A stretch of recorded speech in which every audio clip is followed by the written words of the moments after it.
Kalau kamu mendengarkan ini sendirian, pastikan pintu tertutup.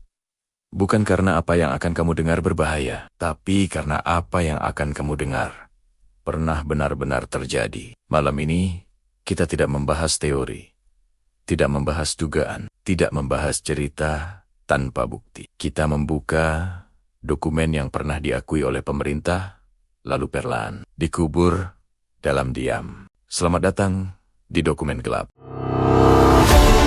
Dalam dunia konspirasi, banyak cerita terdengar terlalu gila untuk dipercaya. Tentang elit rahasia, tentang kontrol massal, tentang eksperimen manusia, sebagian memang hanya spekulasi. Namun, ada satu kasus yang bahkan tidak bisa disangkal oleh negara paling berkuasa di dunia, karena mereka sendiri pernah mengakuinya. Namanya adalah MK Ultra, sebuah proyek rahasia milik CIA yang bertujuan untuk satu hal sederhana, namun mengerikan, mengendalikan pikiran manusia. Untuk memahami mengapa MK Ultra lahir, kita harus kembali ke masa di mana dunia hidup dalam ketakutan. Tahun 1950-an, Amerika Serikat dan Uni Soviet terjebak dalam perang dingin. Tidak ada peluru yang ditembakkan secara langsung, namun ancaman ada di mana-mana. Bom nuklir, propaganda, perang ideologi. Di tengah paranoia itu, muncul laporan bahwa Uni Soviet memiliki teknik brainwashing. Teknik untuk menghancurkan identitas seseorang, menghapus pikirannya, lalu membentuk ulang sesuai keinginan negara. Amerika panik. Bagi CIA, ancaman ini tidak boleh dibiarkan. Mereka percaya satu hal. Jika musuh bisa mengendalikan pikiran, maka kekuatan militer tidak lagi relevan. Dan dari ketakutan itulah, sebuah proyek rahasia lahir, MK Ultra. MK Ultra resmi dimulai pada tahun ke-1953. Tujuannya tidak pernah disamarkan di dokumen internal. Mereka ingin tahu, apakah pikiran manusia bisa dihapus? Apakah ingatan bisa diputus? Apakah seseorang bisa dipaksa patuh tanpa sadar bahwa dirinya dikendalikan? Jawaban itu mereka cari bukan di laboratorium steril, tapi di tubuh manusia. Metode yang digunakan sangat ekstrim, yaitu menggunakan LSD dalam dosis tinggi, hipnosis berjam-jam, isolasi total tanpa cahaya, tekanan psikologis yang mematahkan kepribadian.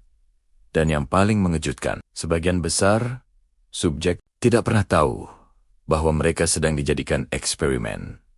Korban MK Ultra bukanlah sukarelawan, bukan tentara yang siap mati, bukan agen rahasia.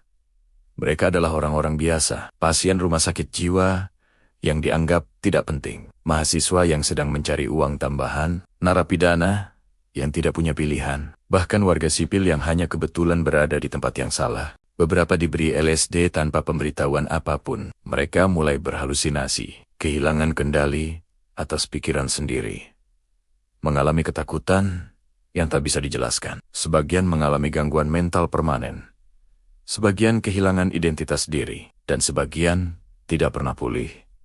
Bagi CIA, ini bukan tragedi, ini hanya data. Salah satu kisah paling gelap dari MK Ultra adalah kematian seorang ilmuwan bernama Frank Olson. Frank Olson bekerja untuk CIA.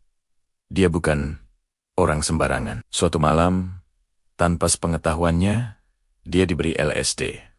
Beberapa hari setelah itu, perilakunya berubah drastis. Dia gelisah, paranoid, takut. Lalu suatu malam, Frank Olson jatuh dari jendela lantai 13 sebuah hotel di New York. Namun keluarganya tidak pernah percaya. Mereka yakin Frank Olson tahu terlalu banyak, dan kebenaran itu membuatnya berbahaya. Kasus ini baru diakui puluhan tahun kemudian. Namun, sampai hari ini, tidak ada penjelasan yang benar-benar utuh. Saat skandal MK Ultra mulai tercium, CIA melakukan satu langkah besar. Bukan menghentikan proyek, bukan meminta maaf. Mereka menghancurkan bukti. Tahun 1973, Direktur CIA memerintahkan penghancuran hampir seluruh dokumen MK Ultra. Lebih dari 90% arsip lenyap. Yang kita miliki hari ini hanyalah sisa kecil yang secara tidak sengaja selamat. Dokumen yang lolos dari api. Dan jika potongan kecil itu saja sudah begitu mengerikan. Bayangkan apa yang tidak pernah kita baca. Tekanan publik akhirnya memaksa pemerintah untuk berbicara. Tahun 1975, Amerika Serikat mengakui bahwa MKUltra memang pernah ada sidang, ada pernyataan resmi, ada kompensasi terbatas. Namun satu hal tidak pernah terjadi. Tidak ada pejabat tinggi yang dihukum, tidak ada penjara, tidak ada keadilan penuh. Semuanya berlalu seolah ini hanya kesalahan prosedur. Padahal yang dipermainkan adalah pikiran manusia. Pertanyaan paling penting sekarang bukanlah apakah MKUltra itu nyata.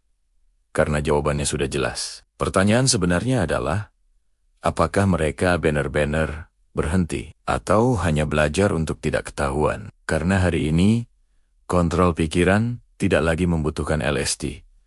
Cukup ketakutan yang diulang-ulang. Cukup narasi yang dikendalikan. Cukup algoritma yang tahu apa yang kamu lihat dan apa yang kamu pikirkan. MKUltra mengajarkan satu hal penting. Bahwa konspirasi tidak selalu teori. Kadang, ia adalah sejarah. Sejarah yang baru dibuka saat semua bukti sudah hampir hilang. Jika satu proyek saja bisa disembunyikan selama puluhan tahun.